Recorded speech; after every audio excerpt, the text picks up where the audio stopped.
Alô! Hoje eu recebo com um imenso prazer uma Prioli. Cheguei, irmão! Extrapolar limites. É possível. Te transforma. Isso é apaixonante. Tudo tem um lado bom e um lado ruim. Como será que essa pessoa é de perto? Eu sou mais legal. Cada like daquele vale por 1000. Naturalmente eu sou.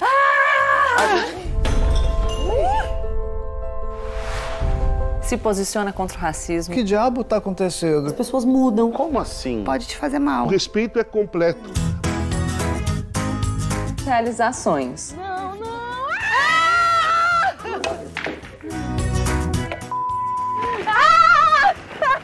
Meu Deus, eu quero fazer todos os programas aqui.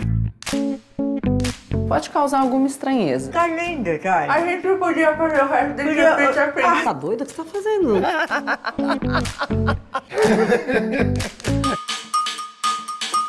Oxe, nada?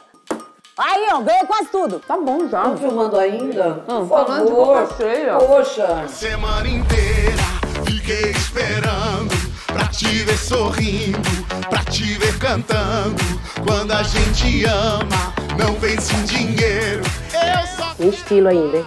Tudo isso a gente vê juntinho no A Priori.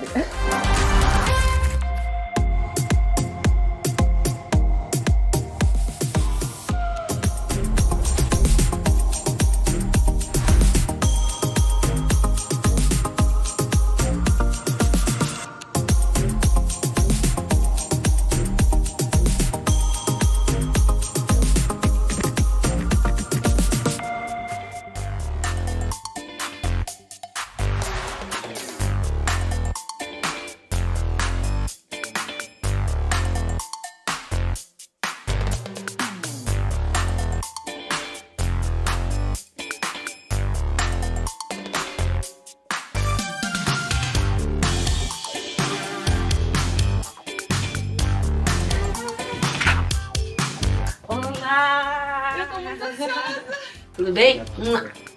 Tudo, e você? Bem, graças a Deus. Você é mais bonita pessoalmente, eu preciso te dizer, antes de entrar. Imagina, vai me deixar sem graça já Não, mas é sério.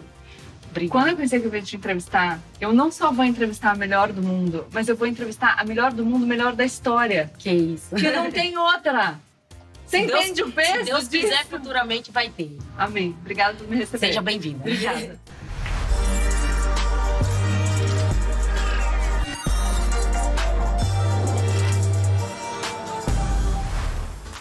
Muita gente vem para Orlando, nos Estados Unidos, realizar sonhos. Eu também. Mas ao contrário de quem vem para cá conhecer personagens da fantasia, eu vim conhecer uma pessoa real cujo talento parece mesmo mágica. Alguém que lidou com a dureza da realidade antes de viver o sonho. Ela trabalhava na feira de 2 Riachos, no interior do Alagoas, para catar os restos de comida que ficavam pelo chão para levar para casa e alimentar a família. Essa mulher, que desde pequena se destacava dos meninos no esporte visto como masculino até hoje, cresceu vencendo dificuldades para ser eleita por 6 vezes a melhor jogadora do mundo. Quer mais? É ela, essa mulher, a maior artilheira da seleção brasileira. Ela tem 119 gols marcados com a camisa da seleção. Pelé em segundo lugar, tem 95. O A Prioli de hoje começa com a minha reverência. Uma reverência à rainha do futebol. É uma honra estar aqui com você, Rainha Marta. Como segurar as lágrimas depois de tantos elogios? Estou muito feliz. Muito obrigado aí por ter se disponibilizado a vir aqui na minha humilde residência para bater esse papo comigo. Estou muito feliz mesmo e está sendo um prazer te conhecer. O prazer é todo meu, também estou muito emocionada. Eu entrei aqui falando para você que não é todo dia que a gente encontra a melhor do mundo, e a melhor do mundo, a melhor da história. E como mulher, eu preciso começar te agradecendo por abrir tantos caminhos. Foi a tua perseverança, o teu foco, tua força de vontade, a tua coragem que fizeram com que muitas mulheres e meninas tenham hoje a ousadia de pensar em ir mais longe. Então eu preciso mesmo te reverenciar, porque você é uma rainha não só do futebol, você é uma rainha das mulheres. Obrigada. Beijo. Difícil, tá difícil, vai ser difícil, já começou difícil. Mas como eu falei, assim que você chegou, né, falou que É uma honra me conhecer e tudo mais. E eu falei para você que a gente vem trabalhando muito, não só como atleta, mas também esse lado de empoderar as mulheres, de mostrar que a gente tem possibilidade de realizar os sonhos, justamente buscando mostrar que é possível. E que eu não quero ser a única atleta a alcançar esses feitos, a única atleta brasileira a chegar a ser melhor do mundo. Eu quero ver outras meninas brilhando também. Então a gente trabalha muito para que isso aconteça, tanto dentro de campo como fora de campo também. É muito bonito isso.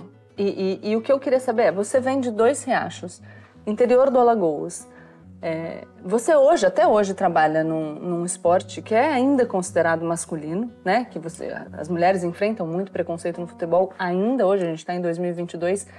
Como que aquela menina de Dois Riachos alimentou essa ousadia? Você imaginava esse futuro para você? Você tinha essa ambição?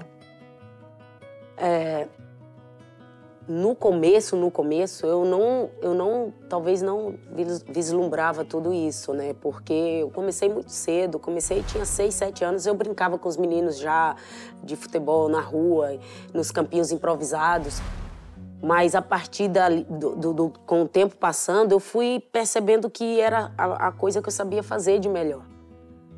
Como você falou, eu trabalhei na feira, lógico, trabalhei na feira. Eu não escolhia o que fazer.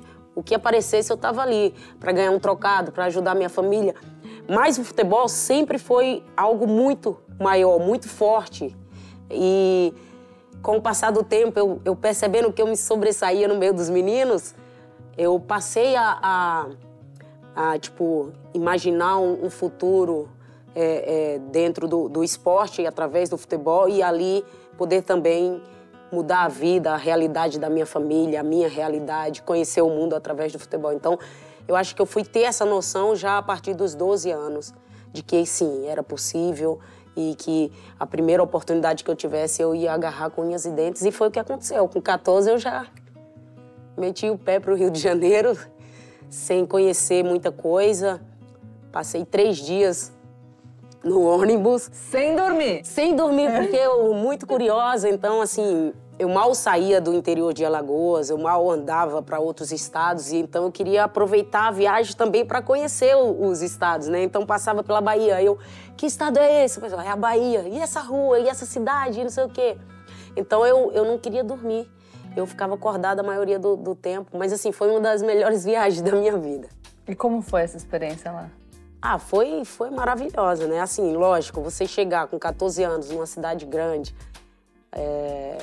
totalmente diferente a cultura, porque as meninas começavam a contar umas conversas lá, falavam umas coisas pra mim, umas gírias lá, carioca, e eu não sabia se eu falava que sim ou que não, se ia me colocar em encrenca. E aí eu ficava no meu cantinho, porque eu não tinha aquela intimidade toda pra conversar com elas ainda.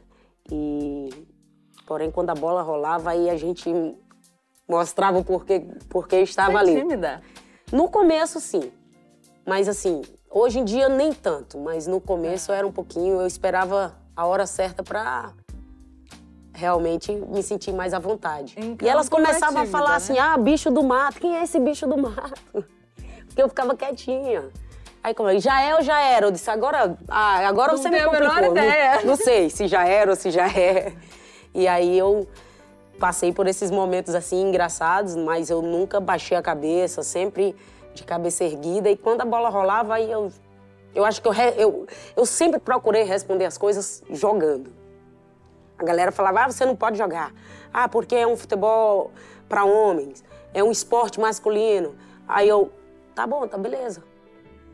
Me deixa jogar. E eu ia lá, parece que aquilo me dava uma raiva, mas era uma raiva boa, que me motivava, e eu entrava dentro de campo assim, ninguém conseguia me segurar. E quando você me conta essa história, eu não consigo não fazer uma vinculação com a violência de gênero da qual a gente tem tanta notícia no Brasil, né? Ainda hoje em dia. Os homens, quando você mostrava que era melhor que eles na habilidade, os meninos mesmo, eles iam querer te agredir, para te machucar mesmo. Tanto fisicamente como com comentários maldosos, né?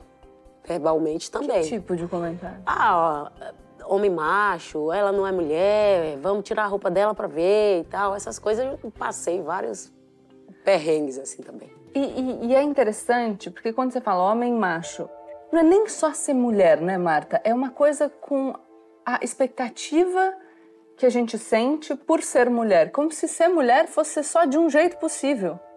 Como se não existisse diversas maneiras de ser mulher, diferentes, né? É que as pessoas, elas... A maioria, né, a sociedade quer te definir de uma maneira e tem que ser dessa maneira. Então, esquece que você tem sentimento, que você tem as suas opiniões e são opiniões diferentes. Você não tem que pensar da mesma maneira que eu, mas você tem que respeitar. E esse respeito passa muito longe ainda. Então, é por isso que hoje em dia é como se você tivesse que estar dando satisfação, porque você é uma pessoa pública. Então, as pessoas querem saber o que você come, o que você gosta de fazer, com quem você se relaciona e esquecem de... tipo, valorizar o que você faz como atleta. O que o teu trabalho também influencia positivamente na sociedade. Quantas vidas você muda através do teu trabalho. E, desculpa, acaba dando muita atenção para as coisas que realmente não faz a diferença. O que eu gosto, o que eu deixo de gostar, o que eu faço. Entendeu? Acho que o bom exemplo, muitas pessoas acabam não seguindo o bom exemplo que a gente passa.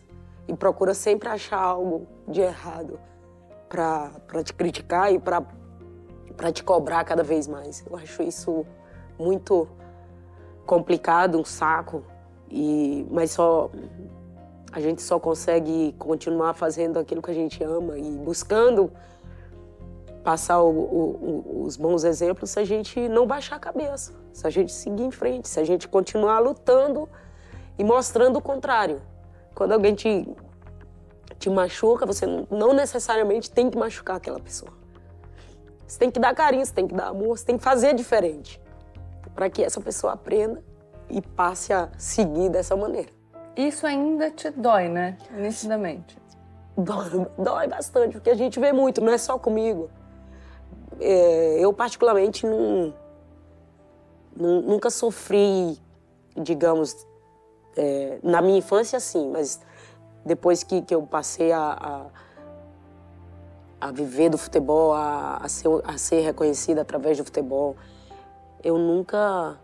eu sei que já falaram muitas coisas, mas eu nunca me apeguei a isso, sabe? Eu não sou de responder as pessoas na internet, eu não sou de... Tem vontade, às vezes?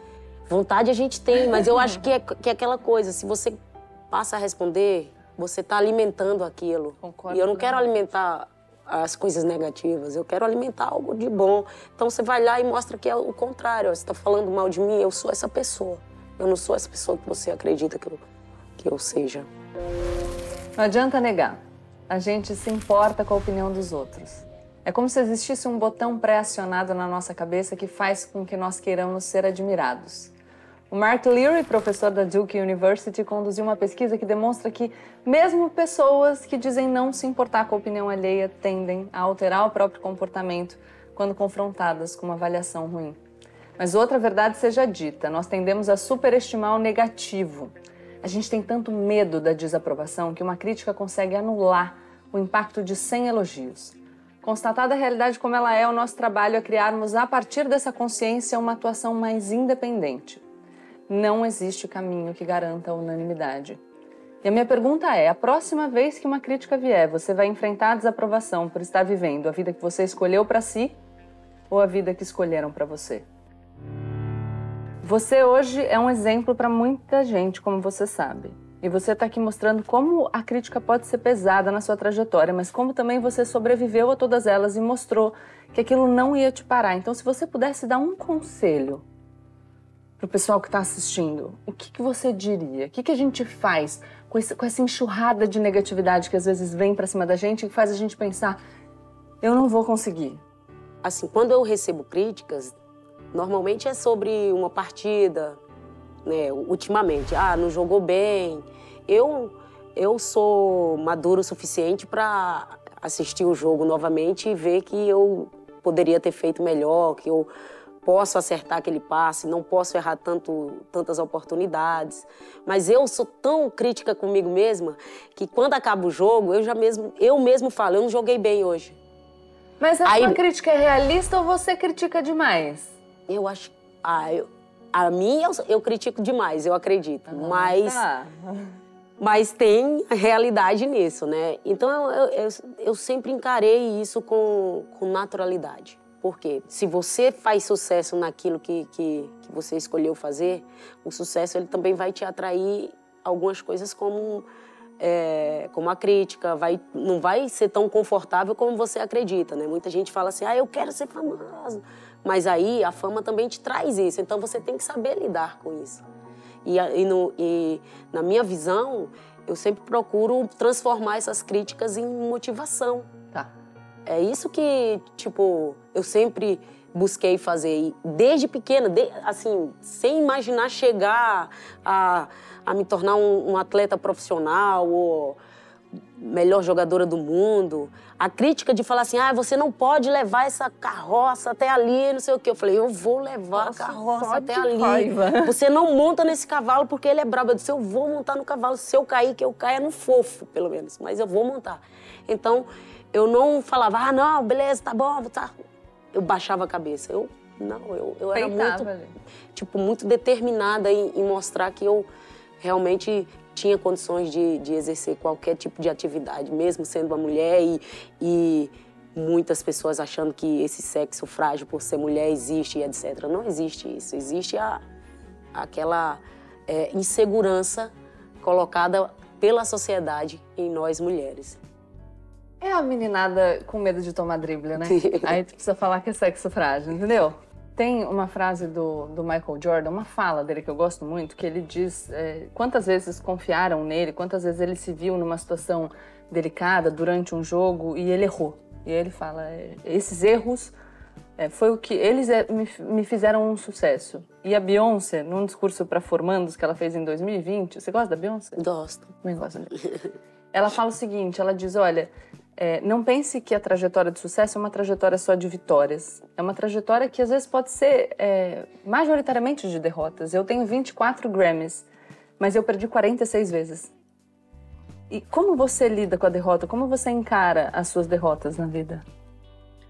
A derrota, eu costumo dizer que a gente não pode lamentar muito, né? Porque, principalmente atleta, a gente não tem tempo para lamentar. A gente perde um jogo hoje, daqui a 2, 3 dias a gente tem um outro jogo, um outro desafio e você tem que saber que não adianta ficar apegada no que já passou. É tirar a lição daquilo, levar o que você fez de bom para repetir e os erros que aconteceu, procurar não fazer novamente. Então a gente não tem tempo para ficar se lamentando. Obviamente que temos as lembranças de alguns jogos passados, perdi um pênalti, perdemos a final, aquilo fica... Volta e meia eu vou dormir, ainda tenho lembranças de jogos, por exemplo, em Olimpíada, em Mundial, né? Quando a gente ganhou a medalha de prata por 2 vezes, que prata pode ser para outros esportes, mas para o futebol o brasileiro não aceita, né? Eu acho complicado. Mas o brasileiro é assim, tem que ser medalha de ouro. É futebol? Medalha de ouro. Ainda fica falando que se tivesse em campo faria melhor, né? Mas assim, então, assim, é muita coisa para você digerir. Então, acaba que tem que manter o foco, tem que pensar na próxima partida, tem que pensar nos próximos desafios. A gente não pode ficar lamentando muito. Eu não sei se todo mundo sabe, então vou contar um pouco para quem está assistindo a gente, porque até eu, quando descobri isso, eu fiquei um pouco chocada. Mas o futebol, ele foi proibido para as mulheres no Brasil durante muitos anos, quase 40.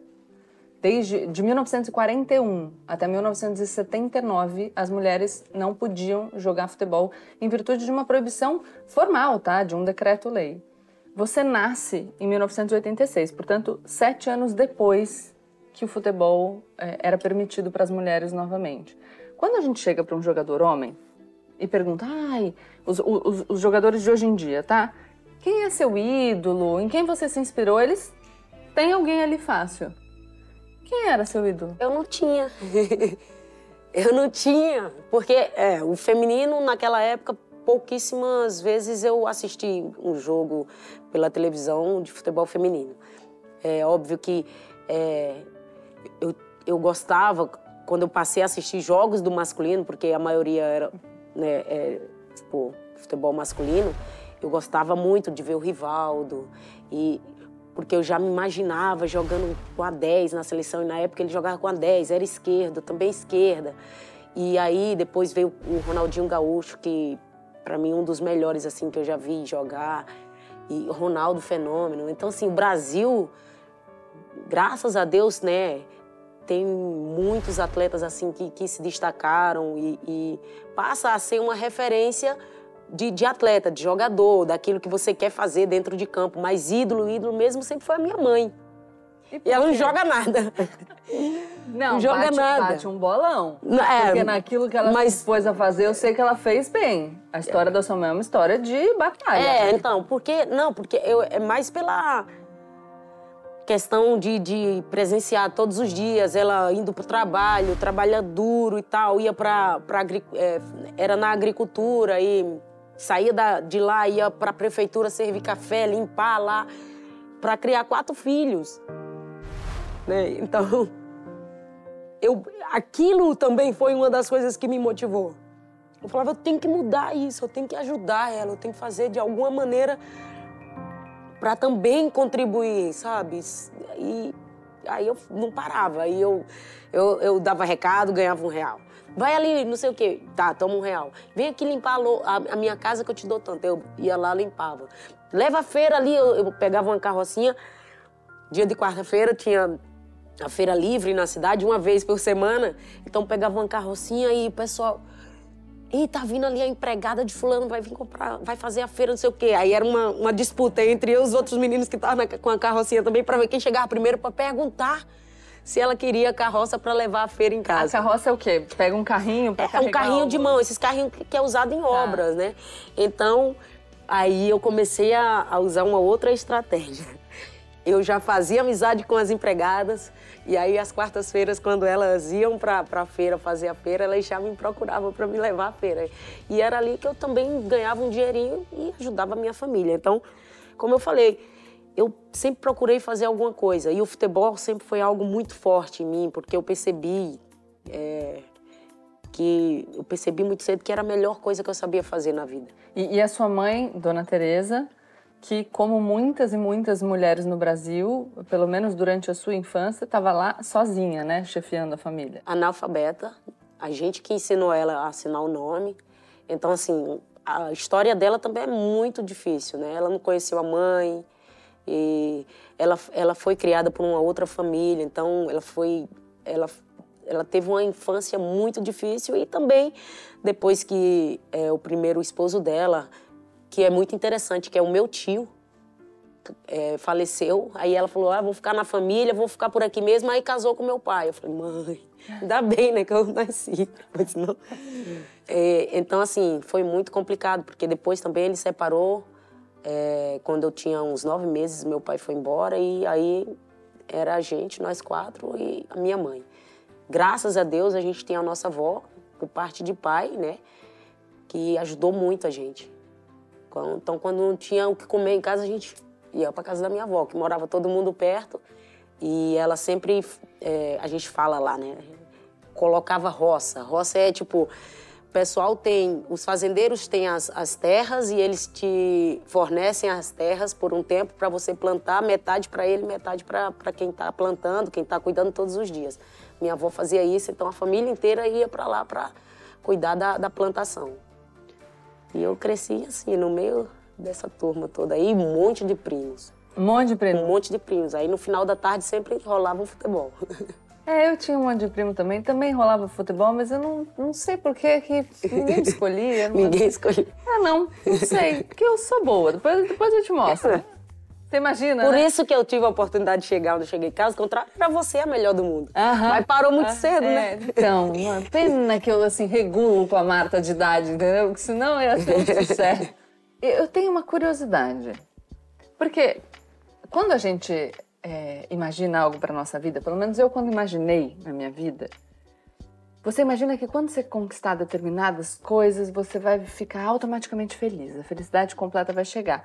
E aí você vai alcançando e você percebe que é legal viver com mais conforto, poder ajudar quem a gente ama e tudo mais, mas que a felicidade está em outros espaços, né? Que não é exatamente o que a gente idealizou.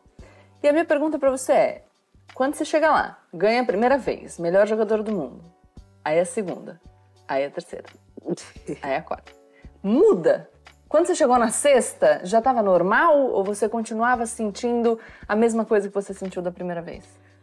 Não, eu sempre senti algo especial. Porque, assim, todo ano era diferente, né? A primeira vez que eu ganhei foi pelo que eu fiz o ano inteiro. A segunda é pelo que eu ia fazer, então, entendeu? Então, eu não podia achar que eu ia ganhar novamente pelo que eu tinha feito há um ano atrás. Então, acaba que automaticamente você já começa a pensar no que pode fazer de diferente para voltar a ganhar de novo. E essa cobrança é muito pesada, porque ser a melhor do mundo deve ser um peso... É muito pesado até hoje, assim, mas é uma cobrança que eu gosto de viver com ela. Porque a galera, quando eu tô jogando, fala assim, você tem que jogar bem, você é a melhor do mundo. Eu falei, eu fui. Eu fui em 2006, 7, 8, 9, 10, aí deu uma parada, aí veio em 2018.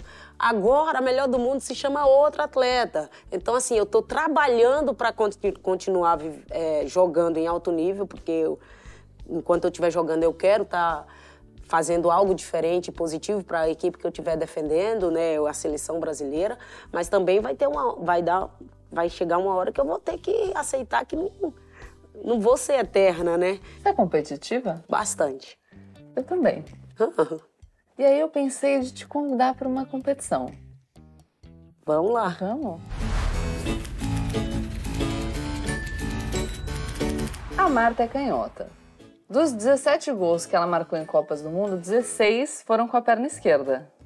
Mas muita gente considera mais bonito o gol que você marcou em 2007 contra os Estados Unidos, que você marcou o quê? Com a perna direita. Você também acha mais bonito? Pela jogada toda, foi bem bacana. E aí eu tô o mais comentado, né? É o mais comentado. E eu, que competitiva que sou, tô pensando o seguinte, como o programa é o A Priori, quem dita as regras desse jogo sou eu. Aí eu quero saber se eu peço pra você bater. Quero saber não, eu vou decidir aleatoriamente. Com a mão esquerda ou com a direita? Você gosta de bater bafo, bater figurinha? Eu nunca... quando eu era criança, eu fazia isso. Eu brincava assim, mas vamos lá, vamos nessa. Então eu vou te pedir pra bater com a direita. Acertou! Não, Ai! Não. Não, eu sou esquerda. Então vai bater com a direita. Tá, é isso beleza. que a gente vai equilibrar, entendeu? Ok, let's go. Meu Deus! Mas não era tão difícil assim. Aparentemente, galera, o truque é a canoinha. Vamos ver se é isso mesmo.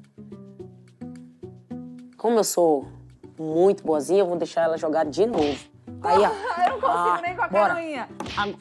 Vamos mudar a canoa, vamos ver se essa daqui funciona. Nossa, não dá certo, não. Aí, ó, ganha quase tudo. Olha aqui, ó. Não. Também bateu 3, 4 vezes. Mas... Nenhuma. Ai, sabe... Tá bom, não perdeu de 0. Normalmente a gente fala, não vai fazer nenhum gol. Tá 5-0 pro time. Mas 5-0... Não basta ganhar, a pessoa tem que me humilhar? Não é. É regra do jogo, é besteira. Não se apega a isso, não, senão vai ficar... Não pode ficar lamentando derrota. Escuta, já que você ganhou, eu não te contei, mas tinha uma consequência. Não vem com essa, não. Não, é sério. Quem ganhasse tinha que cozinhar um prato pra convidada, entendeu? E o que eu escolhi foi um cuscuz. Ainda bem que você escolheu o mais fácil, né? Mas assim, ó, vou te contar, vou te explicar. Quer que eu te explique na cozinha ou aqui? Pode me explicar na cozinha? Que aí é que eu já tô com fome. Então tô grávida, entendeu? Eita. Grávida. Cozinhar pra 2 agora. Cadê meu cuscuz? Saindo agora, tá quentinho. Enquanto você serve esse cuscuz pra gente, eu vou te fazer uma pergunta cabeçuda aqui.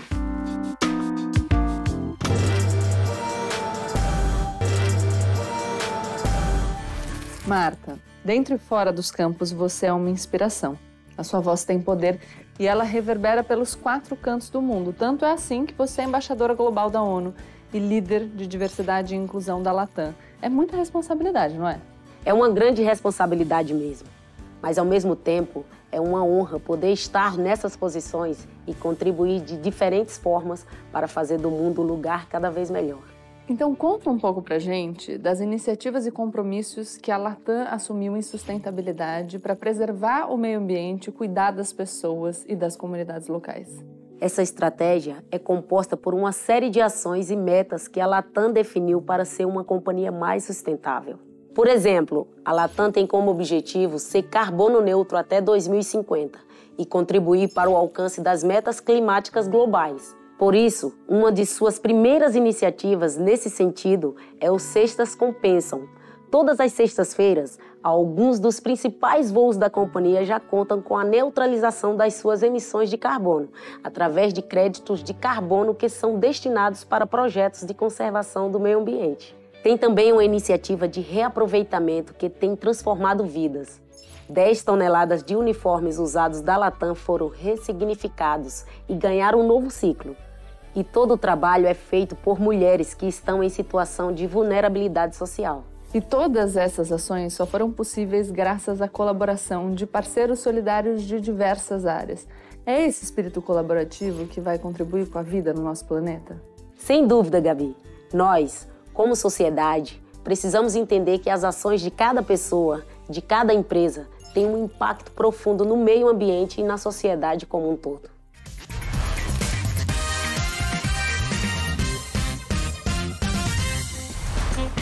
Vamos ver esse cuscuz aí, hein? Não sou só eu que tô ansiosa, tem uma galera aqui, Mas ó. o cuscuz esse daqui é meio que individual, tá? É meu, então? É. Ah, tá bom. Ó, não vou colocar muito pra não demorar muito. Não se assusta com sal aqui normalmente não salga. Então... Não, tô confiando em você. Confia. Você acha que o seu cuscuz é o melhor do mundo? Eu acho que, assim, eu como ele na maioria das vezes quando eu estou com muita saudade de comer um cuscuz e lembrar lá da minha terra. Então se torna assim, o melhor do mundo. É. Você viu que eu coloquei água, né, na parte de baixo? Vi. Ele vai cozinhar com vapor, então. Isso. Uns 10 minutinhos ele tá pronto. Aí isso que eu ia perguntar, porque eu já tô com fome. Cadê meu cuscuz? Saindo agora, tá quentinho. Enquanto você serve esse cuscuz pra gente, eu vou te fazer uma pergunta cabeçuda aqui. Primeiro, calma aí, tem que me concentrar aqui, hein? Não, que vai é um sair teste. legal? É um teste. Você não falou que você era Será que vai competitiva? sair? Eu tô igual. Ó. Ó. Aí, ó. Hã? Tem que aproveitar que tá quentinho, tá? Esse cuscuz é bem simplesinho. Sabe por que eu vou fazer uma pergunta cabeçuda? Porque aí você vai ter que responder eu que como. Ah, então fica à vontade. Não, o Toby tá aí, ó. O Toby já tá aqui, o Zeca Quero aqui meu já querendo... cuscuz. Deixa eu servir você, vai, Peraí, manda eu vou aí, sair de manda quadro ver. pra mostrar a nossa companhia. Vem cá, Zeca, pra ilustrar.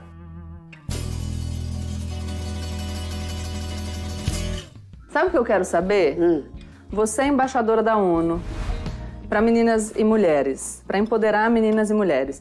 Qual você acha que ainda são os desafios enfrentados pelas meninas e mulheres, especificamente no esporte? Acho que é o preconceito, né? Porque o preconceito, ele acaba barrando muitas oportunidades. E principalmente aquele preconceito imposto pela sociedade de que você não é capaz, de que essa atividade não é específica para as mulheres. Como eu sofri por muito tempo na minha infância com a questão de escolher um esporte que para muitos, naquela época, era um esporte masculino e que hoje algumas pessoas ainda enxergam isso como um esporte masculino, mas que já diminuiu bastante esse tipo de preconceito.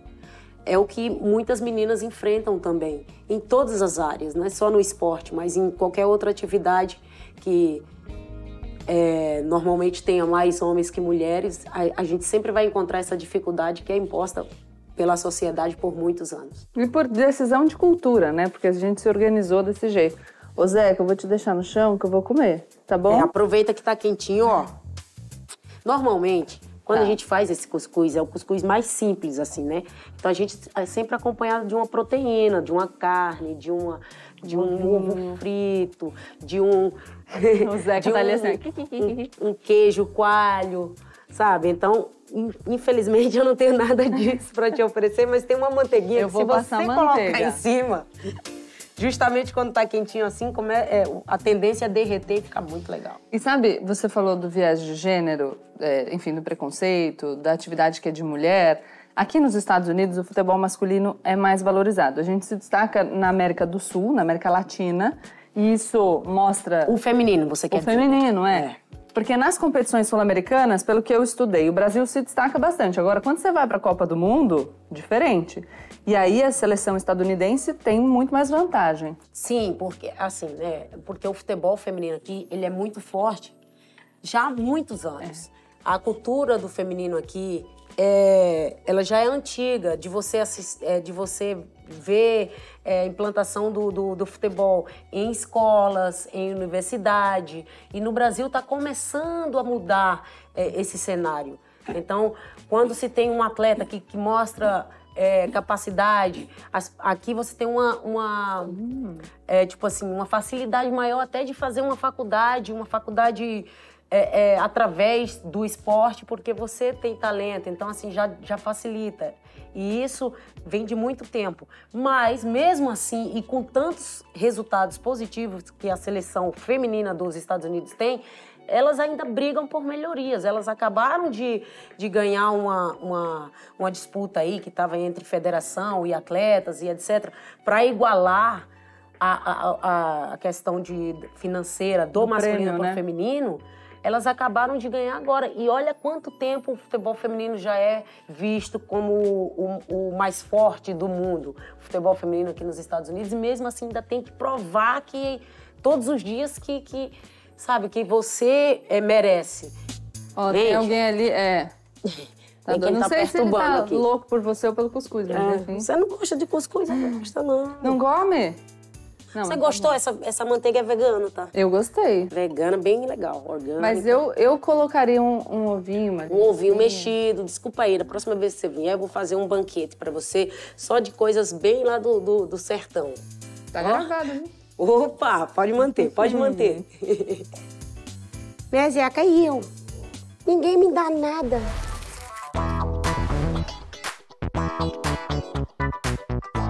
Vou aproveitar que eu já ganhei de você o campeonato de bater bafo lá embaixo. Tá tudo gravado aí. A edição tá aí pra isso, Marta. O pessoal da edição. Mas a galera tá junto comigo. E vou te convidar para uma disputa aqui no bilhar. Você tem essa mesa maravilhosa. Já ouvi dizer que você não é tão boa no bilhar. É certo? É sim. Então ótimo, porque aí quem sabe eu posso ganhar. E aí eu vou te fazendo perguntas e você responde rápido. Vai lá, vamos lá. Antes de você bater. Maior acerto e maior erro dentro dos campos e fora dos campos. Vai, bate lá. Tem estilo ainda, né?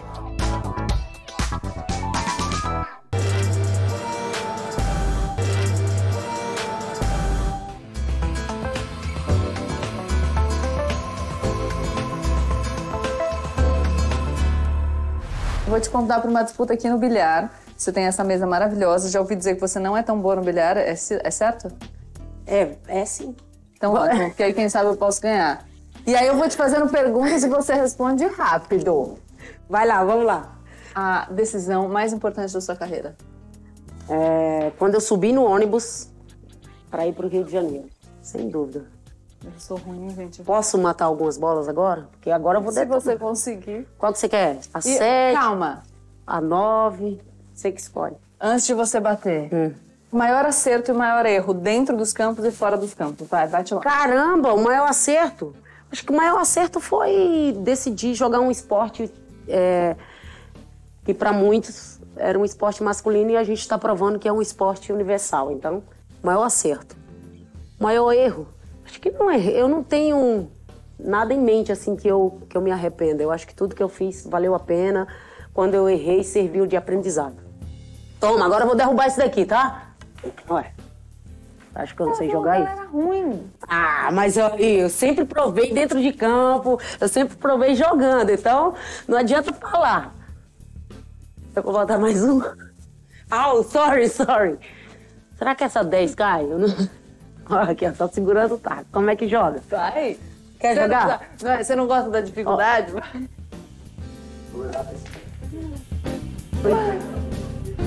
Qual foi o pior adversário que você já precisou superar? Preconceito. Boa. Qual é o peso, qual que é a importância da inteligência emocional para uma trajetória de sucesso de um atleta? Eu acho que é uma das coisas primordiais. Porque a gente recebe muita crítica, muito não. E se apegar mais nas coisas negativas do que positivas, você não consegue se concentrar no que realmente precisa. Um sonho que você ainda não realizou? Eu acho que é a próxima conquista. E aí eu não tenho como definir qual será. Existe alguma coisa ou pessoa que você já tentou driblar e não conseguiu? Não, até mesmo meu irmão, que ele tentava me pegar, muito mais velho que eu.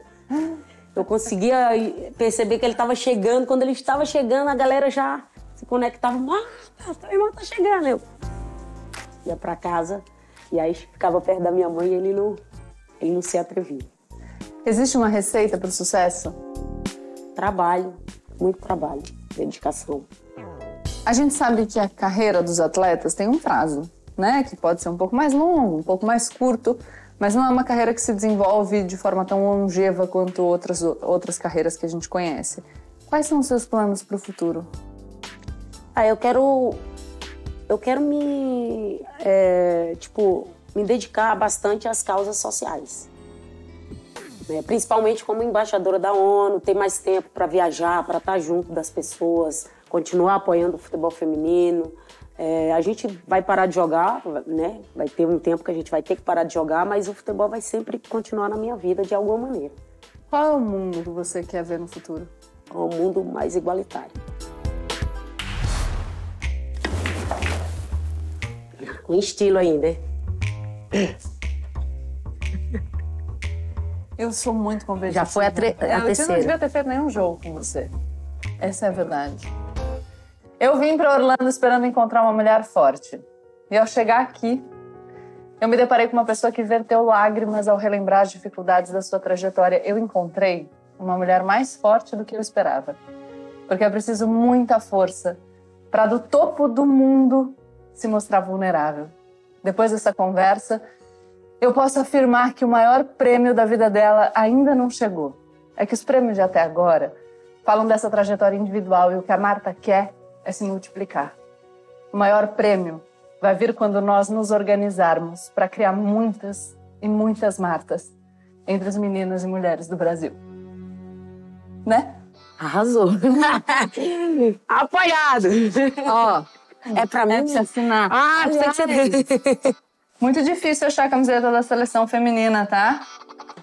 Com o nome, né? E o número. Olha aí, galera, vamos cobrar, hein? Exatamente. Não é a primeira a reclamar sobre isso. Rabiasca. Sabia. Obrigada, eu amei. Eu que agradeço. E da próxima vez, vai treinando lá em São Paulo. A pessoa ainda tira um sarro da sua cara, entendeu? Outra? Tu acha que eu tenho uma mesa de sinuca em casa? Nunca joguei? Tava mentindo pra você, eu sinto muito. Nossa, você não tem nem vergonha.